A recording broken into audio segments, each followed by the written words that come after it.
السلام علیکم ورحمۃ اللہ وبرکاتہ۔ پروگرام ہدایت الامہ کے ساتھ راجہ انصار حاضر خدمت ہے۔ اب ربیع الاول شریف کا مہینہ شروع ہو چکا ہے،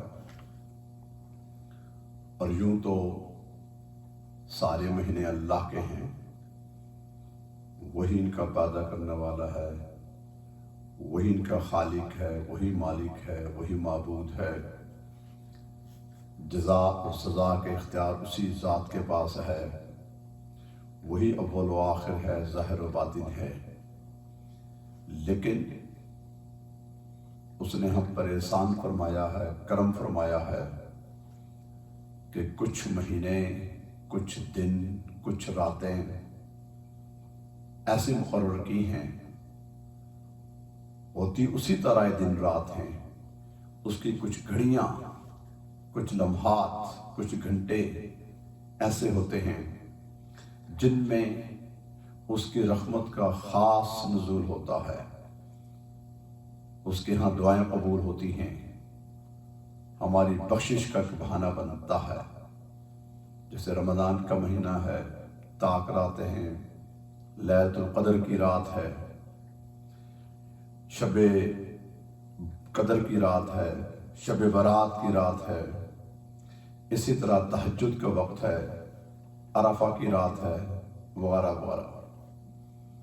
ان میں ایک مہینہ ربیع الاول، جس میں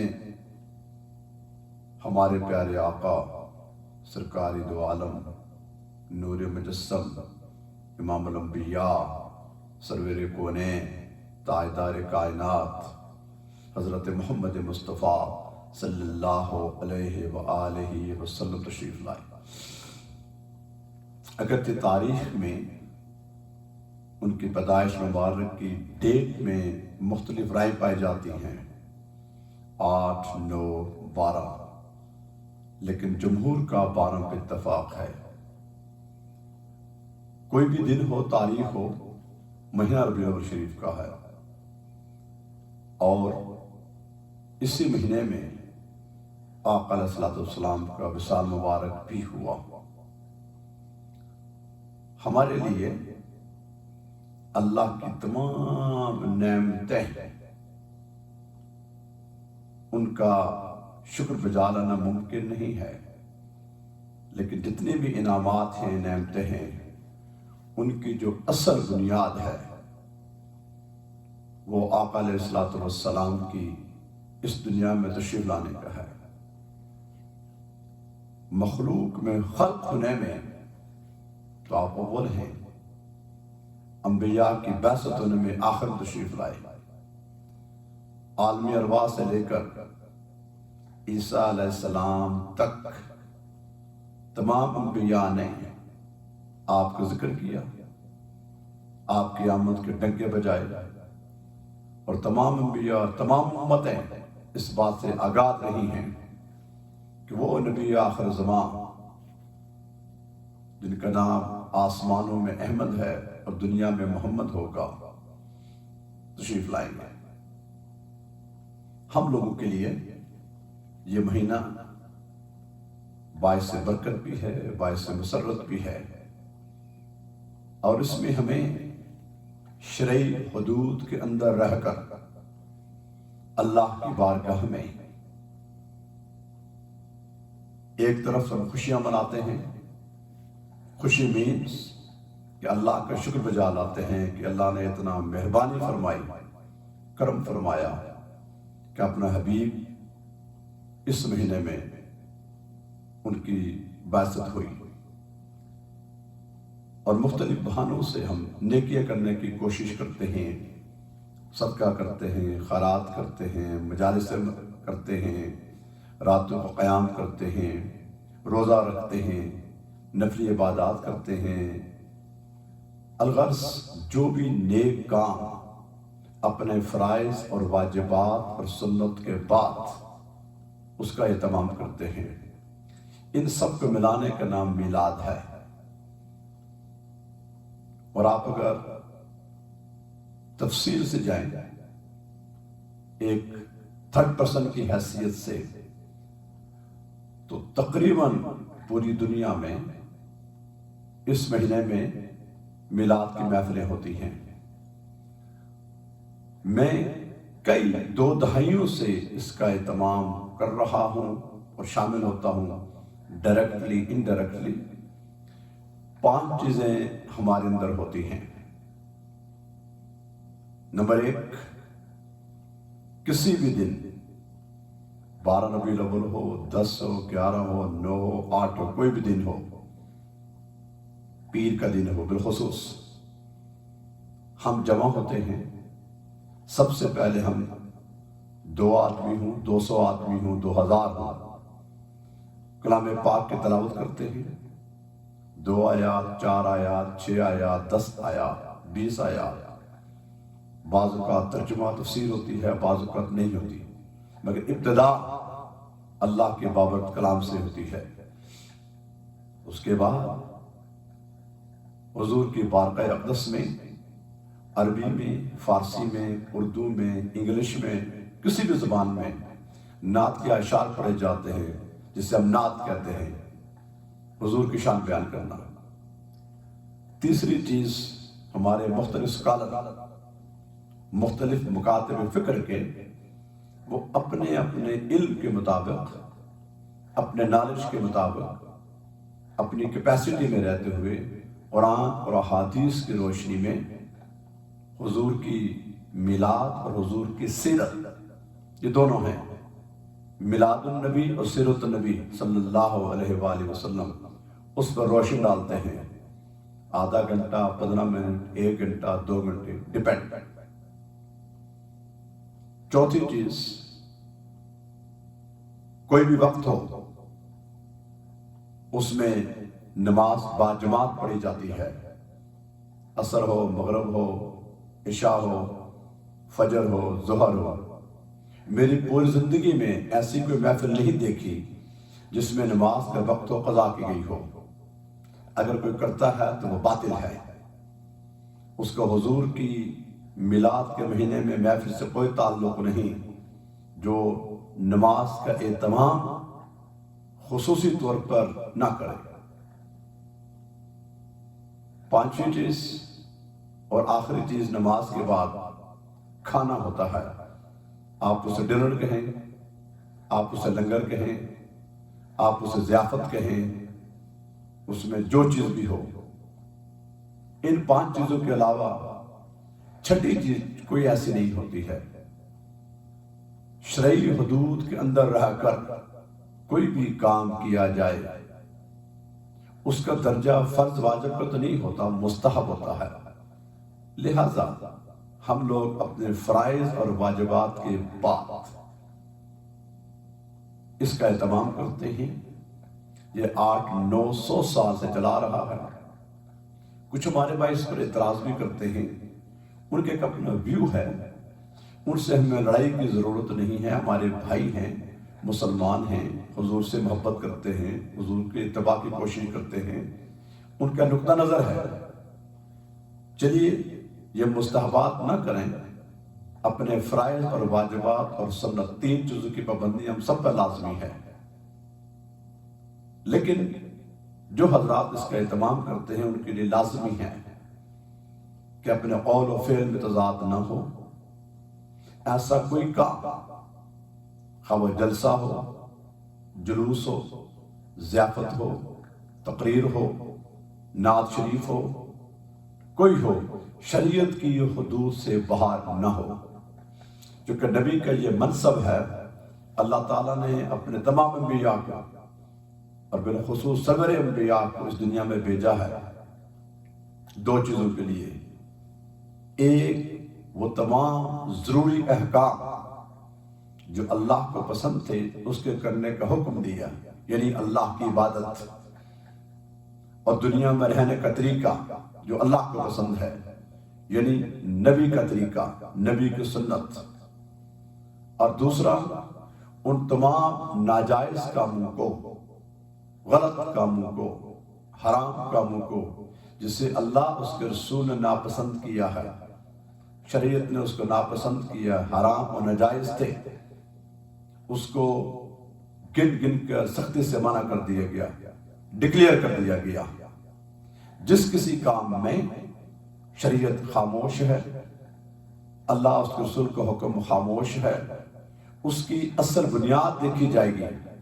بنیادی طور پر اگر وہ کام جائز ہوگا تو اسے ہم کر سکتے ہیں، اگر نیک ہے تو اس کا اجر ہے، ثواب ہے، اپنے ایمان کو تقویت پہنچانے کا ذریعہ ہے، لیکن درجہ اس کا مستحب ہے، یعنی اگر کریں گے تو برکت ہے، ثواب ہے، اور اگر نہیں کریں گے اس کی پوچھگچھ نہیں ہوگی، کیونکہ جو ہمارے پوچھگچھ جو ہونی ہے قیامت کے روز وہ فرائض، واجبات اور سنت کی ہے، جو اللہ نے، اس کے رسول نے ہمارے ذمہ ضروری کام کیے ہیں، اور جو کام غلط تھے، ناجائز تھے، گن گن کر بتا دیے گئے، اس کو نہیں کیا جائے گا۔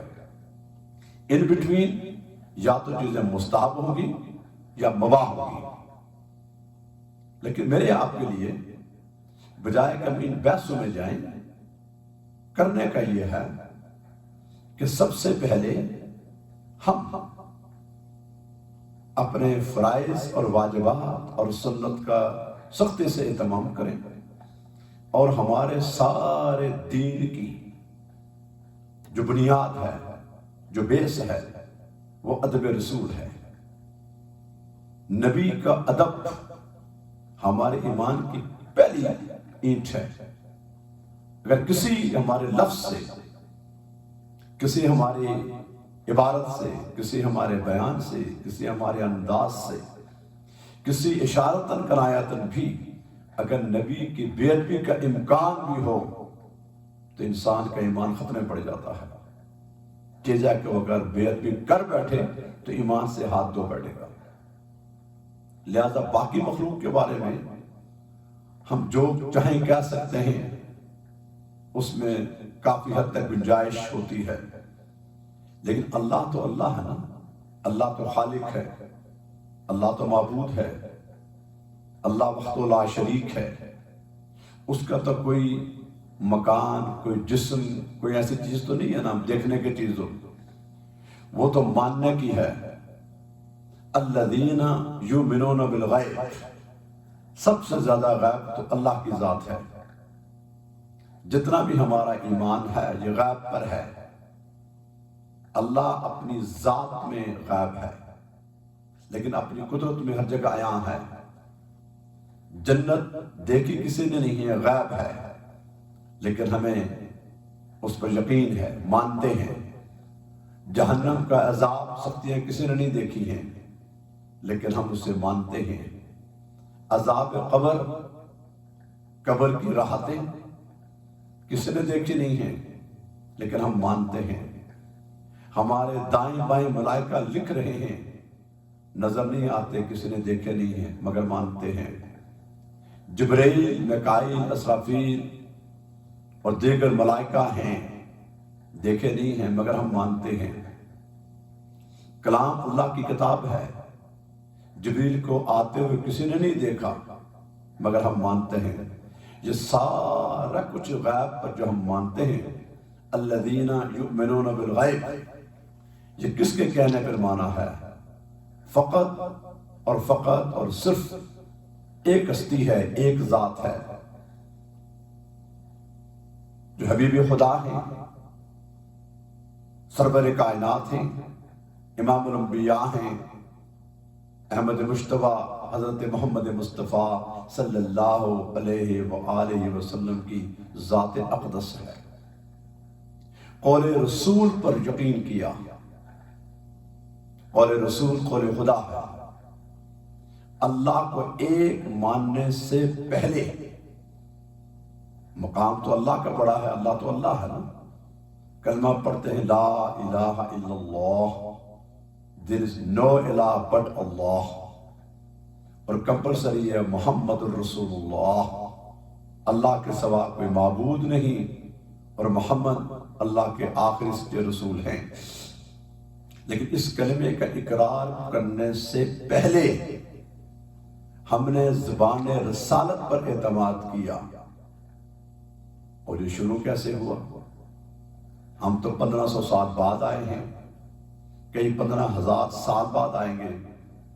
اللہ نے اپنا پیغام جبریل کے تھرو اپنے حبیب کے سینے میں اتارا، اور حضور کی زبان اقدس سے جو لفظ نکلا تو جن لوگوں نے اسے ایکسپٹ کیا، قبول کیا، مانا، تاریخ میں ان کا نام ابوبکر صدیق، مولا علی، حضرت خدیجہ، حضرت زید، اور پھر آگے اہل بیت اطہار اور صحابہ کرام.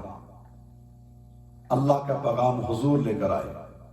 حضور نے وہ پیغام جو اللہ سے ریسیو کیا تھا آگے ڈیلیور کیا. اس کے 2 چینل ہیں، اہل بیت اطہار یعنی حضور کا خاندان، اور حضور کے کمپینین اصحاب رسول. پھر وہ پیغام ان 2 چینل سے ہوتا ہوا تابعین جنہوں نے صحابہ کرام کو دیکھا ان تک آیا. ان سے ہوتا تبع تابعین جنہوں نے ان کی زیارت کی، ان سے لیا. پھر اس کے بعد محدثین ہیں، ائمہ ہیں، پھر اولیاء اور صالحین ہیں. ہوتے ہوتے ہوتے ہوتے ہوتے ہمارے اساتذہ، ہمارے والدین تک آیا. پھر آگے ہم سے آگے ٹرانسفر ہوتا ہے، ہو رہا ہے، ہوتا رہے گا. یہ تھرو پراپر چینل ہے، لیکن سورس اس کا ایک ہے، الذین یؤمنون بالغیب.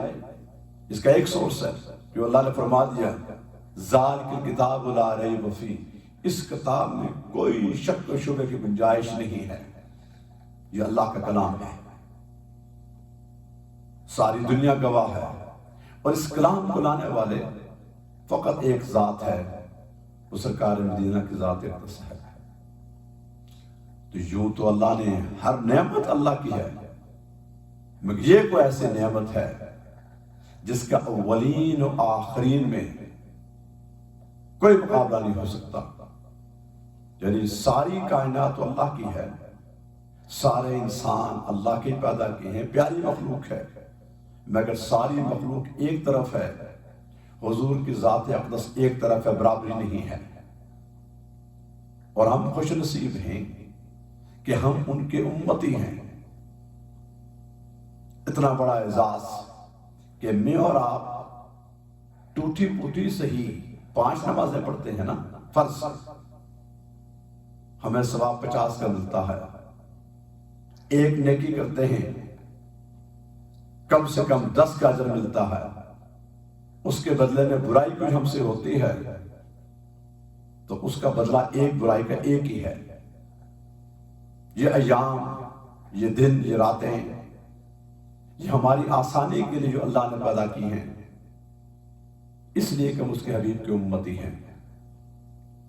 لہذا حضور کا ادب ہمارے ایمان کا بیس، حضور کی محبت ہمارے ایمان کی جڑ، بنیاد، اور حضور کی اتباع ہمارے ایمان کو کمپلیٹ کرتی ہے. اگر دعویٰ صرف ادب اور محبت کا ہو، اتباع نہ ہو، تو وہ ادھورا ہے، کمپلیٹ نہیں ہے. اور اگر دعویٰ صرف اتباع کا ہو، ادب اور محبت نہ ہو، تو وہ ان پھولوں کی طرح ہے جن میں خوشبو نہیں ہوتی. اور بنا خوشبو کے پھول پلاسٹک کے ہوتے ہیں، اصلاً نہیں ہوتے. ہم جو انسان ہیں، ہمارے اندر اگر روح نہ ہو تو انسان ڈیڈ ہے. اصل انسان روح ہے، پھول ہے، خوشبو ایک کیفیت ہے اس کی.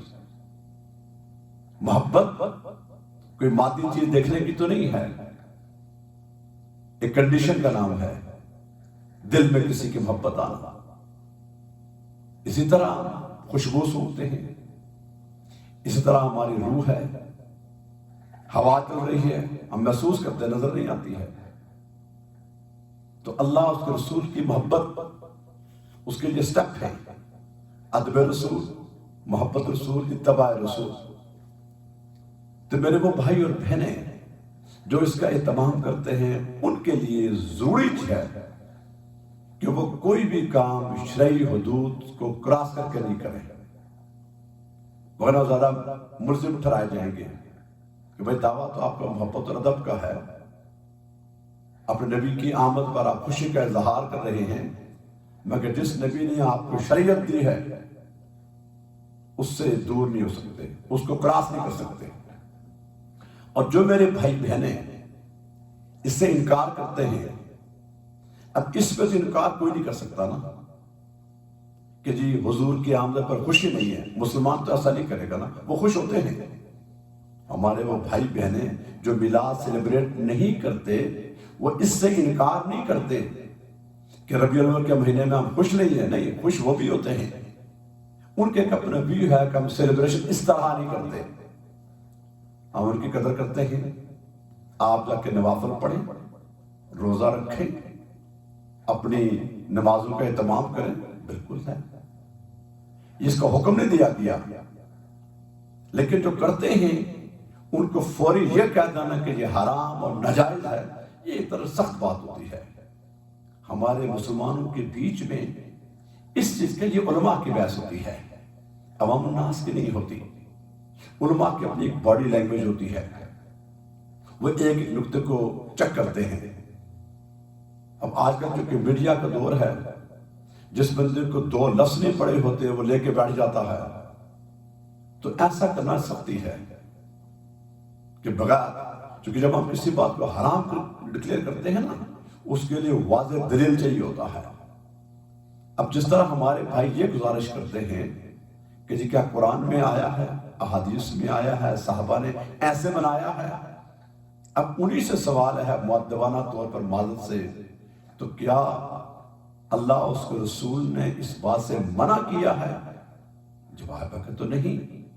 جب اللہ اس کے رسول کو یہ علم نہیں تھا کہ ایک زمانہ آئے گا لوگ اس طرح کی اتنی بڑی تعداد میں پوری دنیا میں اور صدیوں میں یہ کریں گے، بڑھتا جائے گا، سمپل سے حدیث ہوتی کہ دیکھو میرے پاس کچھ لوگ میری محبت کا تقاضا کریں گے، میری میلاد سیلیبریٹ کریں گے، ان سے دور رہنا، نعوذ باللہ۔ حضور نے نہیں فرمایا، بلکہ یہ فرمایا حدیث پاک میں ہے کہ میرے پاس کچھ لوگ آئیں گے جنہوں نے مجھے دیکھا نہیں ہوگا، بعد میں آئیں گے، میرے پر ایمان لائیں گے، وہ اپنا تن من دھن اولاد سب کچھ قربان کرنے کو تیار ہوں گے میرا ایک جھلک دیکھنے کے لیے۔ اہل محبت کی بات کی۔ پھر مسلم کی حدیث ہے کہ آقا صلی اللہ علیہ وسلم نے روزہ رکھا تو صحابہ کرام نے عرض کی یا رسول اللہ ہمارے ماں باپ قربان جائیں، آپ پیر کے دن کا روزہ رکھتے ہیں، تو بہت سارے جوابات بنتے ہیں۔ روزہ انبیاء رکھتے آئے ہیں، روزہ صالحین کا طریقہ ہے، روزہ اللہ کی قربت کا ہے، روزے میں بہت ساری راز چھپے ہیں، لیکن حضور نے اسپیسیفک جواب دیا نہیں، میں نے اس لیے آج روزہ رکھتا ہوں پیر کے دن کہ میری پیدائش کا دن ہے، تو لہذا روزہ رکھا، روزے کا افطاری بھی کی ہے، کھانا بھی ہو گیا۔ اب اگر حضور اس طرح کا بنا لیتے جیسے ہم کرتے ہیں تو یہ ہمارے لیے سنت موقتہ بن جاتا، واجب ہو جاتا، نہ ہم گنہگار ہوتے۔ تو کئی چیزیں ہماری ایسی ہیں جو معاشرے میں ہم کرتے ہیں وہ جائز ہیں، اس کو حکم نہیں آیا۔ مثلا ہمارے جتنے بھی درس نظامی وغیرہ ہوتے ہیں، عربی سیکھنے کے لیے جو قواعد و ضوابط ہیں، گرامر ہیں، یہ تو حضور کے زمانے میں، صحابہ کے زمانے میں نہیں تھی، بعد میں ہوئی۔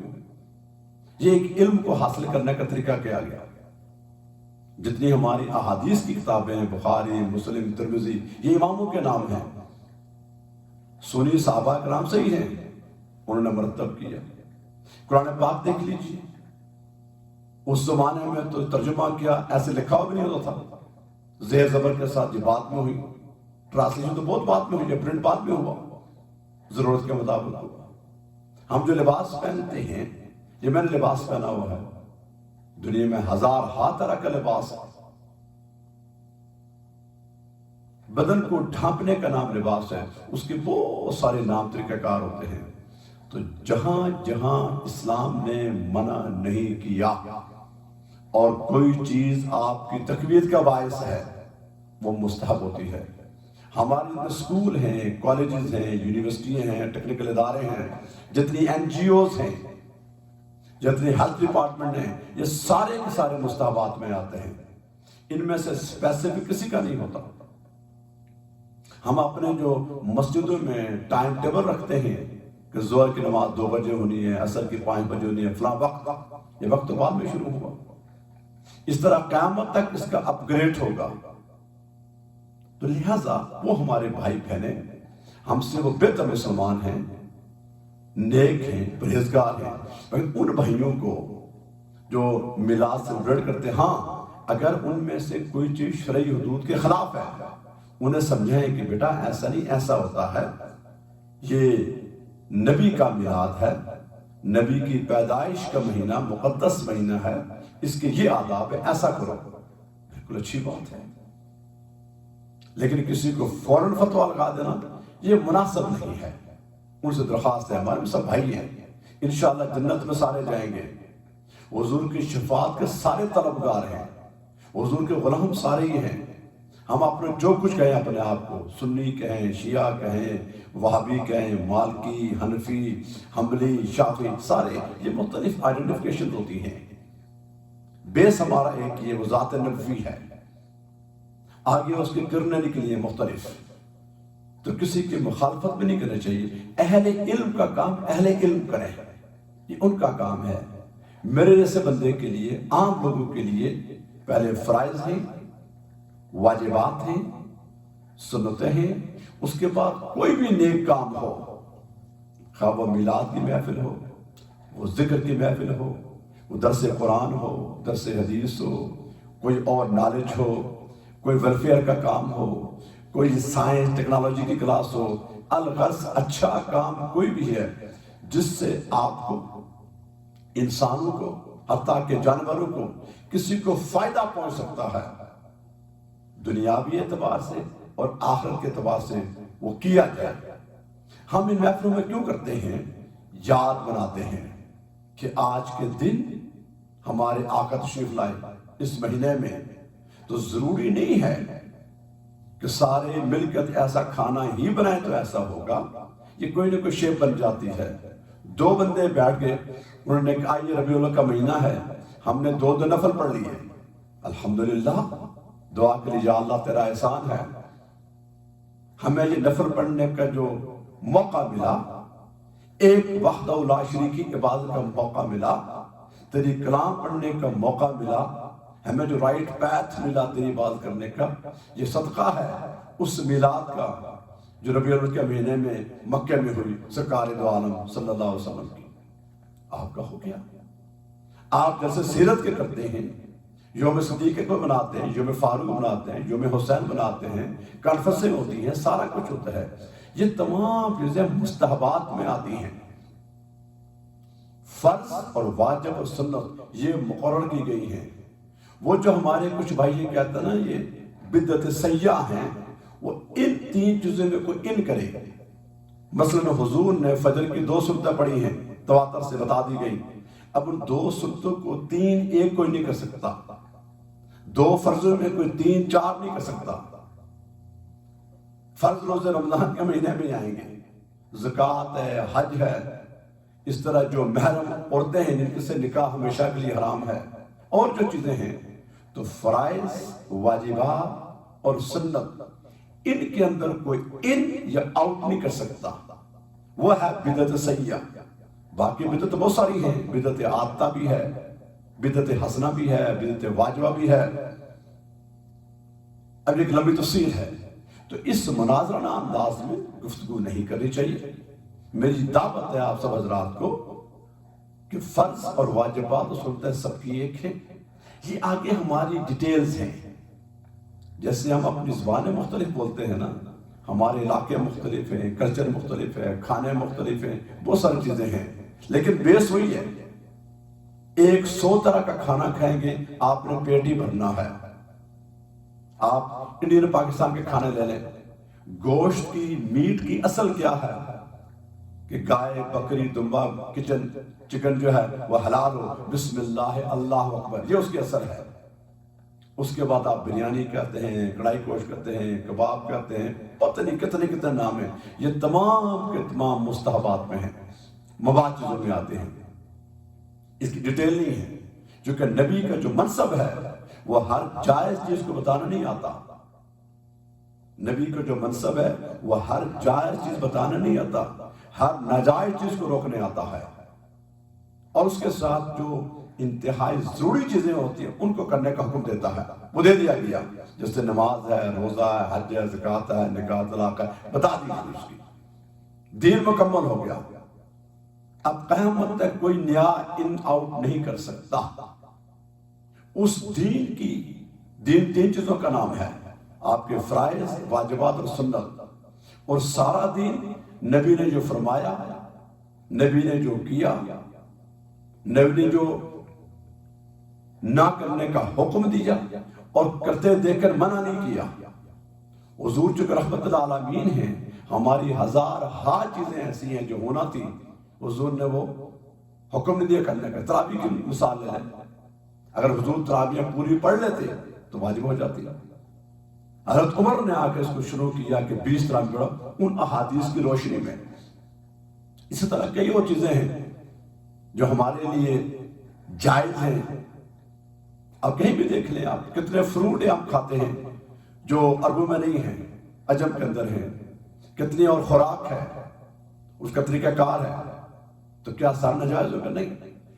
جائز چیزوں کی لسٹ جاری نہیں کی جاتی، ناجائز چیزوں کی لسٹ جاری کی جاتی کہ فلاں فلاں فلاں چیزیں حرام ہیں۔ جیسے ہمارا نکاح ہے، گن کے بتا دیا کہ فلاں فلاں محرم عورتیں، ان سے نکاح ناجائز ہے۔ اب اس کی ڈیٹیل نہیں ہے کہ فلاں ملک کی عورت سے نکاح جائز ہے کہ نہیں، عورت پوری دنیا میں ہے، اس سے نکاح آپ کا جائز ہے ان کنڈیشن کے ساتھ، اوپن ہے۔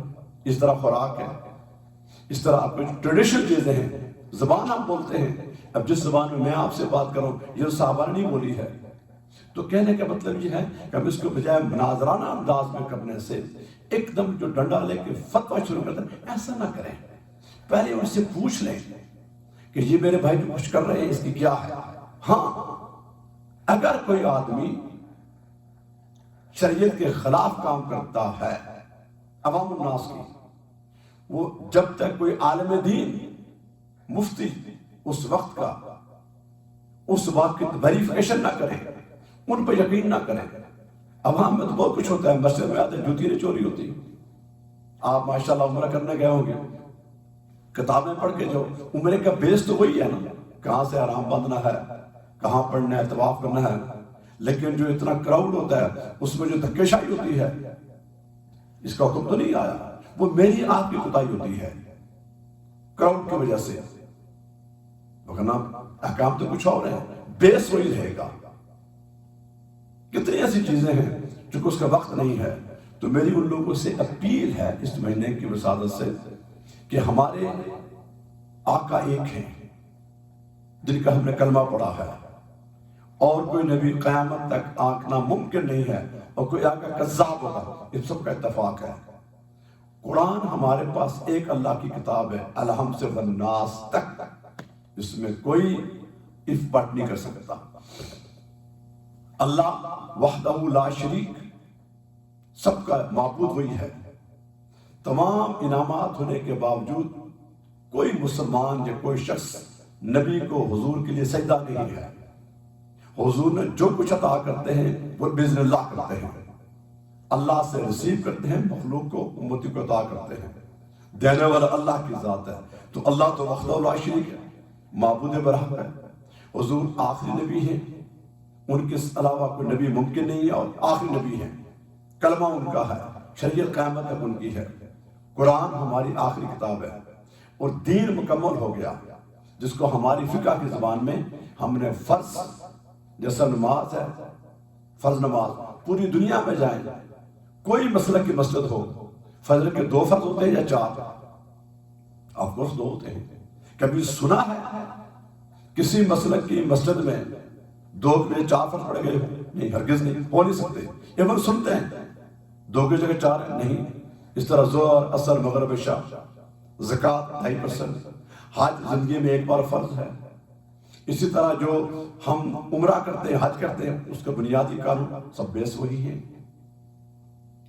فرض روزے ہمیشہ رمضان کے مہینے میں آتے، 29 سے 30، کبھی بھی 28 سے 31 نہیں ہوتے۔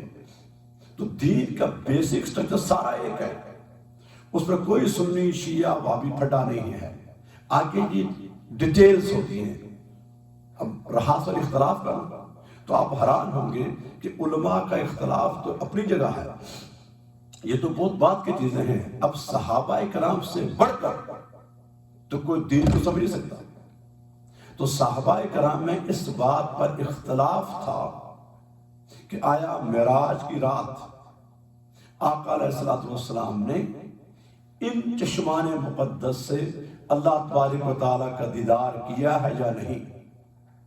ایک جانب ام المومنین اہل بیت کے خاندان میں سے زوجہ رسول، جن کی شان میں اللہ نے 18 آیات نازل کی، ایک وہ، اور چند صحابہ کرام نے کہتے ہیں کہ نہیں، دیدار نہیں کیا۔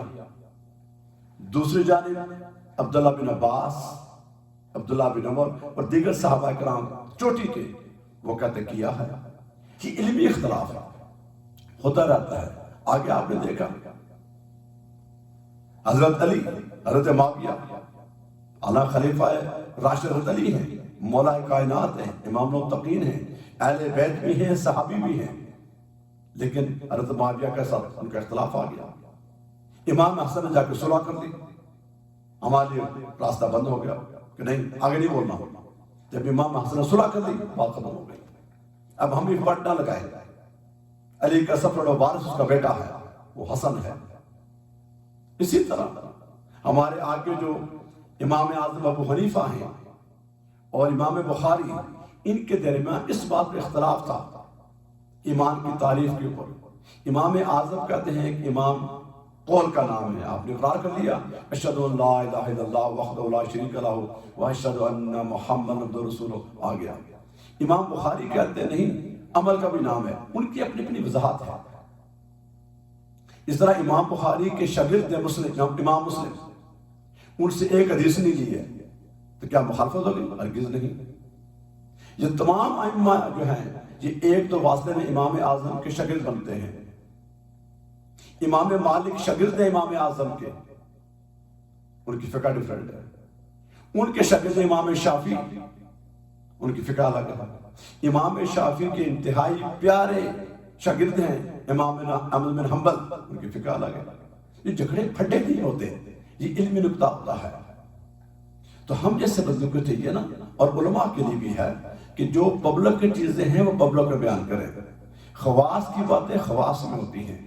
یہ جو فتویٰ بازی ہے نا، اس نے قوم کو تباہ کیا ہے، اس کا انجام کبھی اچھا نہیں ہوا۔